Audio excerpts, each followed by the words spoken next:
Welcome back, folks, to the second half of the Siege of Feligno. This is a recording that was done after the video has been recorded of the game session. The original audio recording was so bad in its quality that it was as if I was talking in a bottle, and the bottle was submerged in water. I was not able to make it work, and here I am recording it for just properly trying to make a commentary on the action. So I apologize for any break in the continuity, although I suspect that you had a hard time trying to understand me in the last video as well. The very last moment of the episode, I think it's 11, we found that the Dawn had this small scale city set up, and without any proper protection like I am used to be doing, or at least in the first 15 minutes of this mission, that is. And Lenora and her improved Pirata flyers have gone over to single-handedly, to try to take it over from him, and it seems that they have done what is required, and yeah, they're just trying to further see if there are any other defenses or mines that they can take over. Excuse me. Renora has been very helpful, and I mean her airborne, speed and I guess flexibility. She can just travel anywhere and quite quickly was able to anchor my western defenses down. And of course that I have built a barracks to try to move the troops into our newly conquered territory. And of course the condottieri prisoners are still waiting their rescue.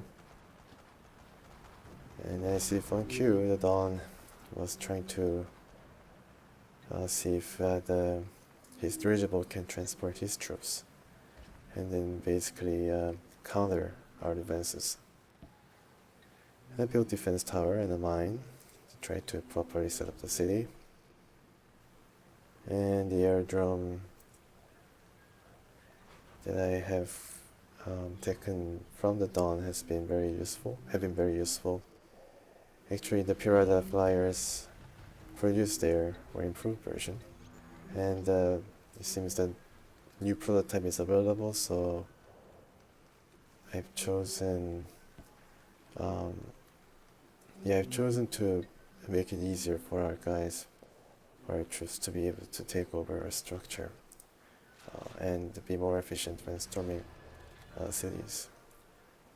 And I keep building research centers. I cannot forget about that. It is very important in many ways, both giving me research points to upgrade our chances. Okay, the Dawn has finally managed to put some troops near our city, but I already placed parked zeppelins nearby to bombard them to smithereens. And it seems that the units the Dawn is sending, the Dawn are sending, nothing more than condottieri melee units that you can purchase for the small amount. I guess it costs the least amount of timonium to produce those melee units, so they're not that powerful. And our zeppelins and defense tower made short work of them. And here comes another dirigible to make a feeble attempt at some kind of counter, and I think that it was not able to drop all the troops down. Yeah, there's really not much of a chance that he can take the city back. he should have built some defenses at least, but I think that was part of the mission that gave us basically for free, because Venera already commented on the sorry state that the city was in. Meanwhile, we tried to shore up our forces by combining them and eventually put them into a dirigible to mount our own attack on the city on the hilltop, where the dawn is apparently hiding, it seems.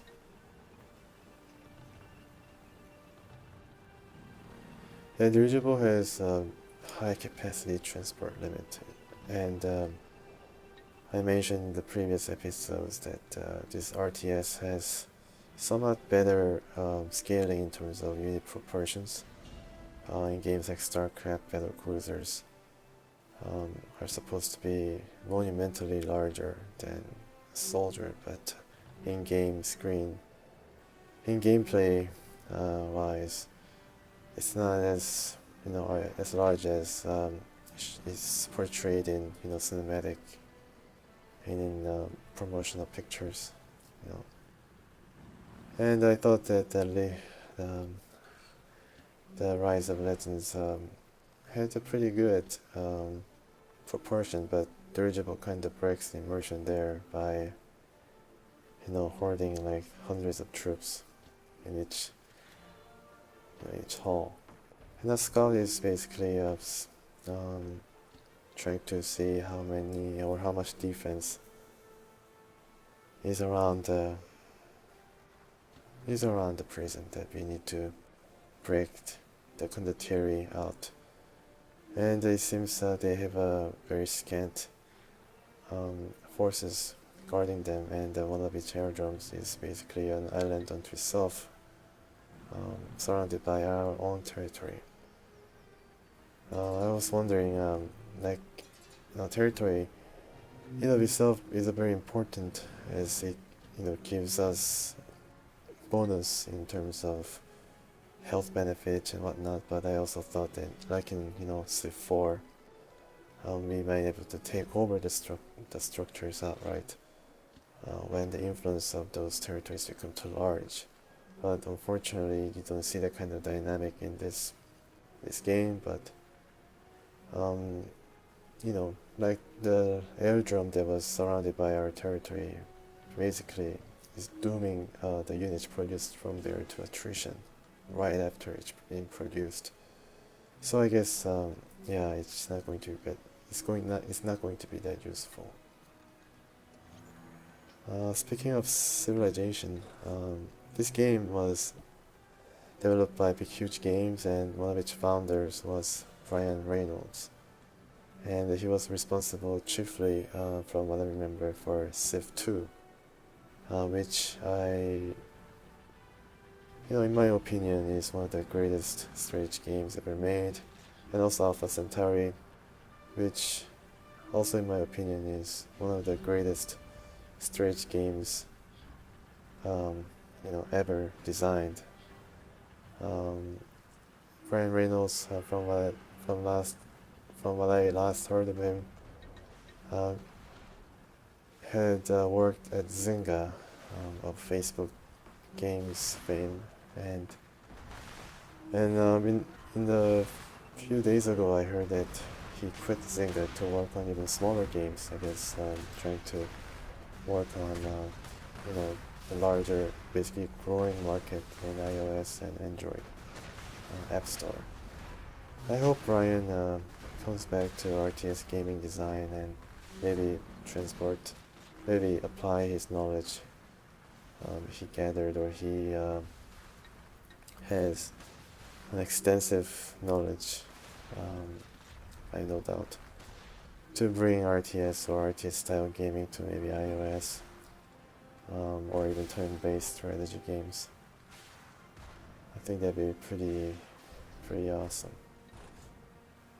Anyways, that Dawn's dirigible I don't know, I think the Dawn used it for spying our southern territory. I don't know what he was trying to do. But our southern territory is large, and largely vacant, and if the Dawn had his mind set there, he would have a reprisal of the first 15 minutes of this mission, where it was basically basically a balance of life or death in precarious position. And now we attack one of the quite useless aerodromes of the Dawn. Too useless that we cannot even take the structure over because it just breaks apart. I think it's just cosmetic aerodrome built by the Dawn to show his might to those he rules in his city that basically towers over all of his subjects. Just I think the Dawn is a quite vain man and trying to use every space that he has to build an aerodrome. There's basically no need, and he's just showing off his might and his material wealth or something. And now we get to just destroy them one by one. And yeah, and then our air units are doing a fantastic job of just either defending or be on the tip of the, I guess, spear, so to speak, of our offensive strategy. The Zeppelin has been a wonderful addition. I hope I can get to use them in future missions, although I somehow doubt that. Actually, I recorded mission after this, and there are no Zeppelins, so this is, I think, mission specific unit or something that you have to search later on, because Pirata Aerodrome certainly not capable of making a Zeppelin. Maybe the other factions do, but I'm not so sure how that figures into the overall story. And Carbon is flying very high, trying its best to avoid our flyers. Okay, now the drop is made.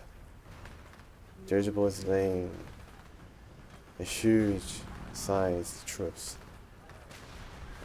It's very scary what the dirigibles can do, because even though it's slow and lumbering, it can drop like 50 soldiers, 50 musketeers right under them. And the condottieri prisoners are freed. Mostly cavalry, but we also receive a hero, and his name is General Feligno. I'm sure it's maybe an Italian version of the word battalion. I'm not so sure, and you can see that I am not quite aware that I have received a hero, although basically added his button on the left side among the heroes. So this mission was a very big mission with almost with 4 heroes participating. The Venza is also out. And you just have seen the Dawn use indestructible stage on his own building. That's pretty heartless. But I remember using the same strategy on my building, because they were just swarming around them, but I didn't aim directly at the building itself. I mean, I was aiming to save the building at least. I tried to make it last.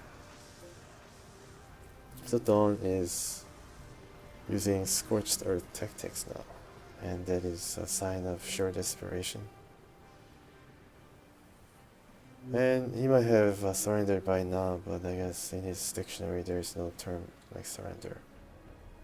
And here I am seen playing around with the hero, General Battaglion. He carries around something on his back. I think it's a big keg of Coca-Cola, but feel kind of sorry for him because he lumbers around carrying that kind of burden.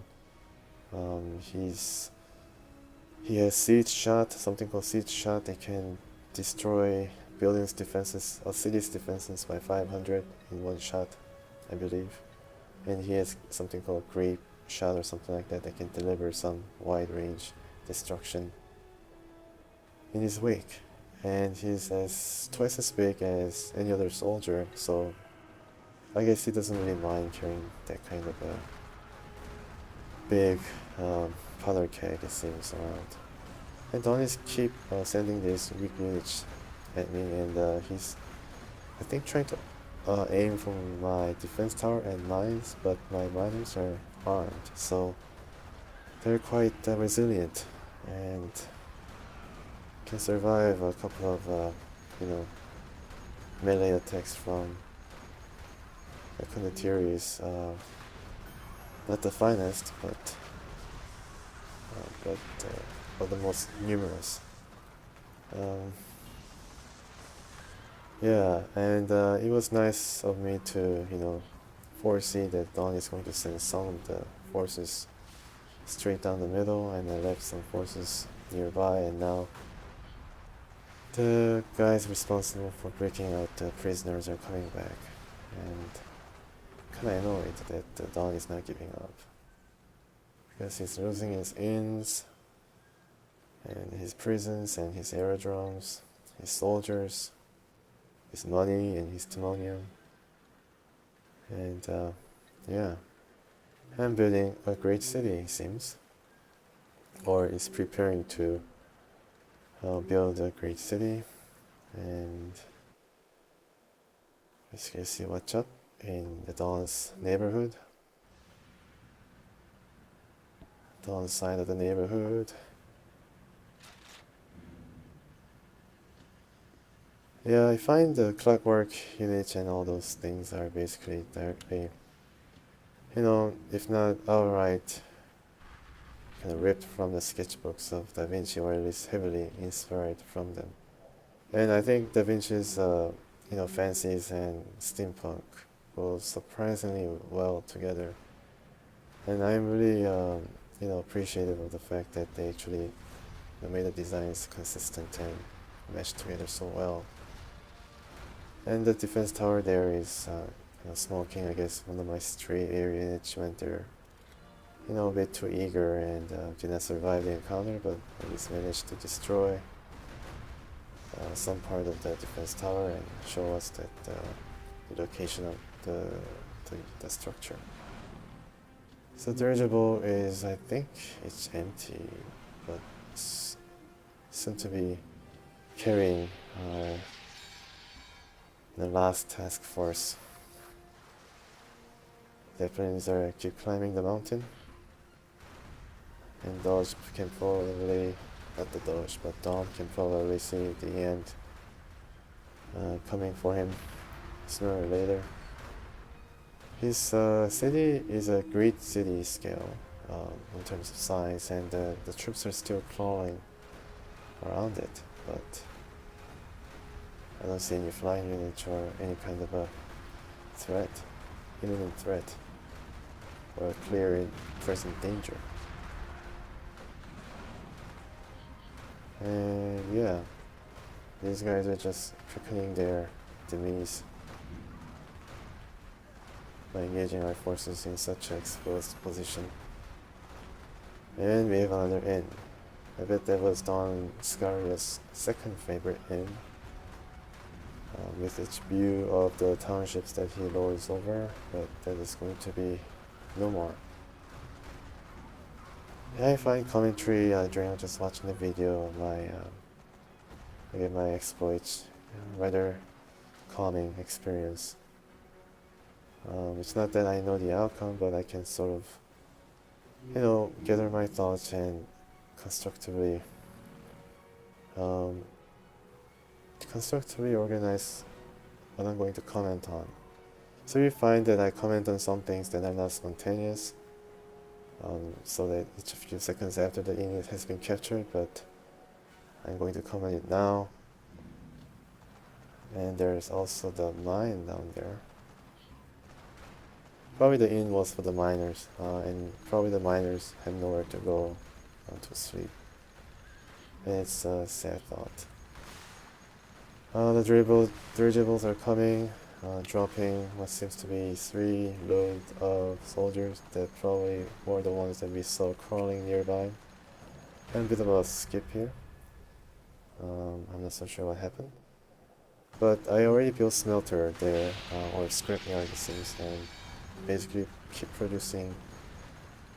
Yeah, I mean, basically, it drops down and the soldiers basically spill out. It's like some kind of zergling or something. But I had Clockwork Man there already, and also have a new prototype to select. I select Gunflyers, which is a stronger version, even stronger version than the improved Predator Flyers that we've been using to uh, such a great degree of great effect. And already what seems to be the Dawn's last um, forces, his I guess elite guards are, dispersed. The gun flyers are a very useful, very powerful unit. They can, I think, bombard as well as being very good in air-to-air combat. And the prototype also affects the Pirata flyers themselves. They're more or less faster and deal more damage.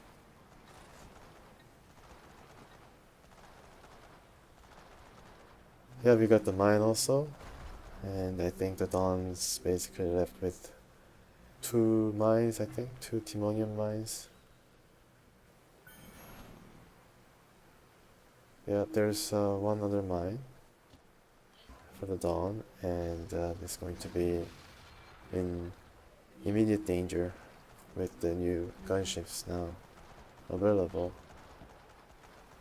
The gunships are, I think they take the shape of augmented scout unit, it seems. So it doesn't travel as fast as the Pirata Flyer with its double canopy, I guess, propellers, but it basically carries more armament.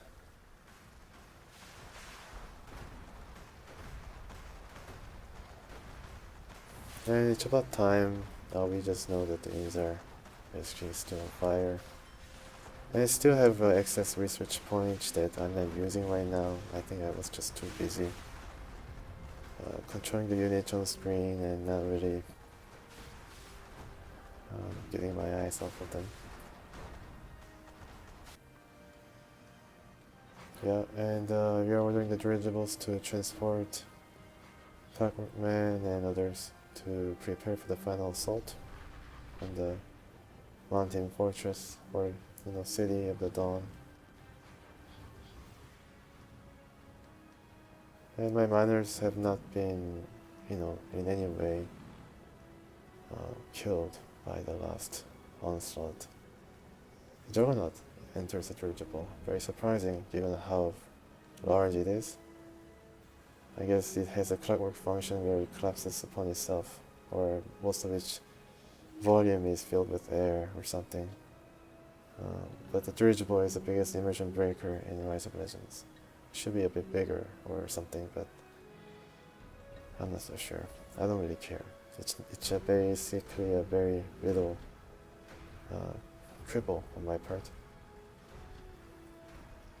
Yeah, the Zeppelin has been damaged seriously by a idling caravan, which is a bit humiliating, but at least it was not destroyed.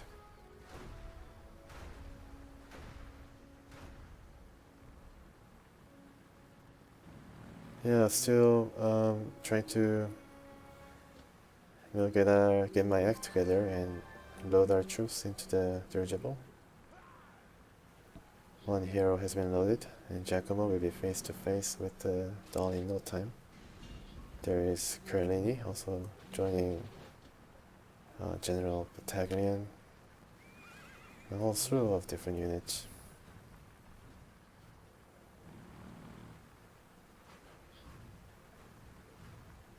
probably leave cavalry down there as a reserve force. They can move a bit faster than the normal infantry guys. Yeah, the mine's gone. Cannot take it over and build a defense tower around it, or build like barracks or something.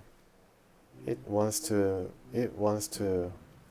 The mission wants us to use dirigibles. It might come handy later on, but dirigibles serve two purposes. You can carry units, and you can also provide support, which means that your units will be free of attrition.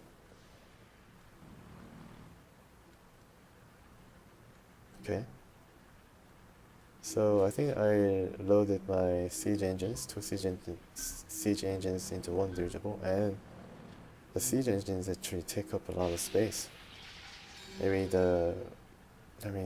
dirigibles carrying around two siege engines might be a bit too overpowered. Maybe you can just drop 4 siege engines from 2 of them, and basically lay waste to a structure in very short order. Another dirigible assault force has gathered, and yeah, the unlucky caravan is the first to meet the wrath of the combined might of our eastern force, led by Giacomo, the 3 heroes, that is, Giacomo, Battaglione, and Carlini. And yeah, the dawn is basically standing over the ledge. He now notices that something is afoot, but it's too late. It's already in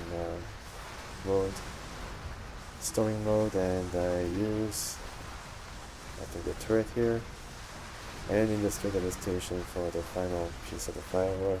And currently, I think the Dawn wanted to basically challenge Giacomo to one-on-one duel, but his city is capsized upon itself, and he changes his color to deathly purple, and he's eliminated. Baby dies, never to return. But I don't know, I kind of feel sad for the Dawn now. I don't know, he really didn't have any kind of strong resistance, except for the first 15 minutes where he used his dirigibles to overwhelm our fledgling city. Now it's all in flames. Took Feligno, along with its wealth of research points, probably, and maybe army points. I don't know why I keep moving around, maybe admiring my handiwork, but there is still a long way to go. Yeah. Okay, that's enough. On to the strategic map. That's right. Oh, don't quit the campaign. That would be truly a tragedy of epic proportions. So here we are. A new hero is added. It's nice. His head is a bit small, but I guess that's the perk of being, guy who carries around a keg powder of, a keg of fire powder, or I don't know, gunpowder, a keg of gunpowder. He probably needed a helmet. I'm not so sure. Yeah, so we took over the Feligno, and that is the end of the Dawn's short reign.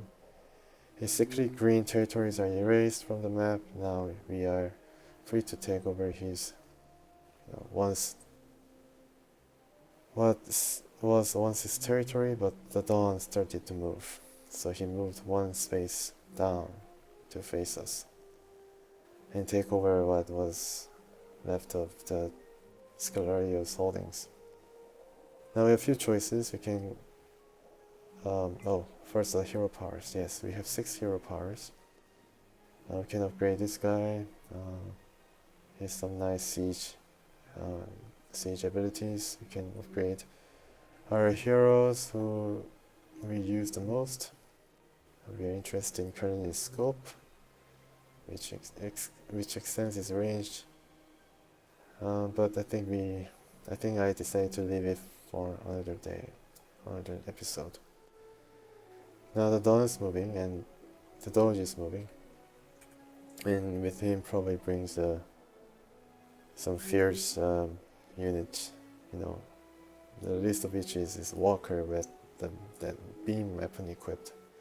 They killed Giacomo's brother in the first episode, the introduction. And we have enough army points, so we do not hesitate to add Juggernaut. That is a no-brainer, because that is going to give us a lot of advantages from the beginning. As you will see, we now have an army to be very proud of. You know, kind of fearsome looking army where you know, a big freaking tank is the centerpiece and everybody will be scared. And I think it's either north or the northwest, north or northeast for Giacomo. But our probable destination is the northeastern territory of Corbanile, where we can just use it to, you know, work to the wasteland. Thanks for watching. See you next time.